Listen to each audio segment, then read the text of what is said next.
I'm Cassie. I'm Ty. And our son, Easton, is 3. At our 30-week appointment, we went in and everything looked great. And then about a week later, I was like 31 and a half weeks and I thought my water broke. So we went in the middle of the night to get checked out, and I was in labor and staying there. And the doctors were hoping I could make it to 34 weeks. Ideally, 32 would be okay.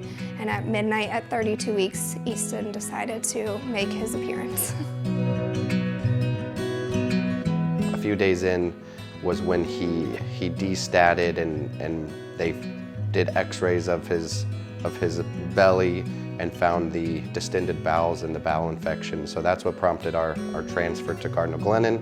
I remember the phone call of our nurse out here in Lake St. Louis on the phone with transport, deciding whether to bring the ambulance or the chopper, and if they thought he could make it the drive. And I freaked out of like, what do you mean he can make it? Like, I was just feeding him, like, he's fine. Look at him, he looks fine. I think I will hear the sound of mobile x-ray for the rest of my life. Every 6 hours for the first day, and then as the bowel was looking a little more stable, then it was 12 hours. It seemed like it was inevitable that his bowel would perforate and he'd be rushed to emergency surgery to try to save his life. I think when it resolved, everyone was shocked. We don't know how that happened. Like, that's incredible. He was so sick. The first part of our stay was crazy that was going on and resolved while this other like monster was looming of hydrocephalus, and what was that going to look like? It felt like we beat one battle and then we like had one that hadn't even started. There were lots of ups and downs. I remember Dr. Muhammad came in when we had gotten the hydrocephalus diagnosis, and I think that was the first time I cracked. Sorry every time. I just remember being like, if Easton fights, you have to fight.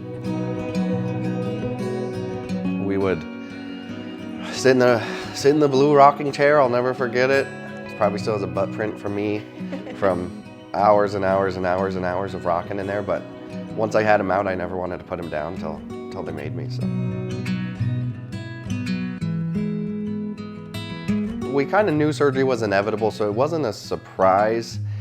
So when we went back for that 5-month MRI, we pretty much knew that it was going to be happening.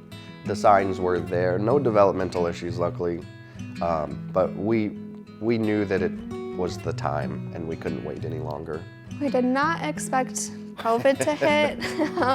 That was really hard. So he actually had brain surgery the day St. Louis shut everything down. Yeah. And so he had his brain surgery in the morning. We went up to recovery, and honestly, I think he did really well. He took about like 2 bottles when he was done with surgery and was doing amazing, and they sent us home the same day. I mean, he just brings joy everywhere he goes. He is an extrovert. His imagination is out of this world. He loves cooking, he loves gymnastics, he loves reading, he loves Target and Starbucks. Like, he just honestly loves life. Like, yeah. You can tell he's just like, I don't know. I always wonder if it's like it was so close to not being here, if he just takes nothing for granted.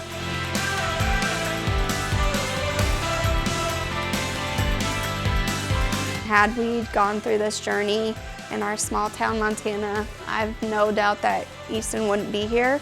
And so to be at Glennon and the resources Glennon has and the care that we received and them really making us feel like we are part of the family is why we get to have our family of 3. So we're just grateful.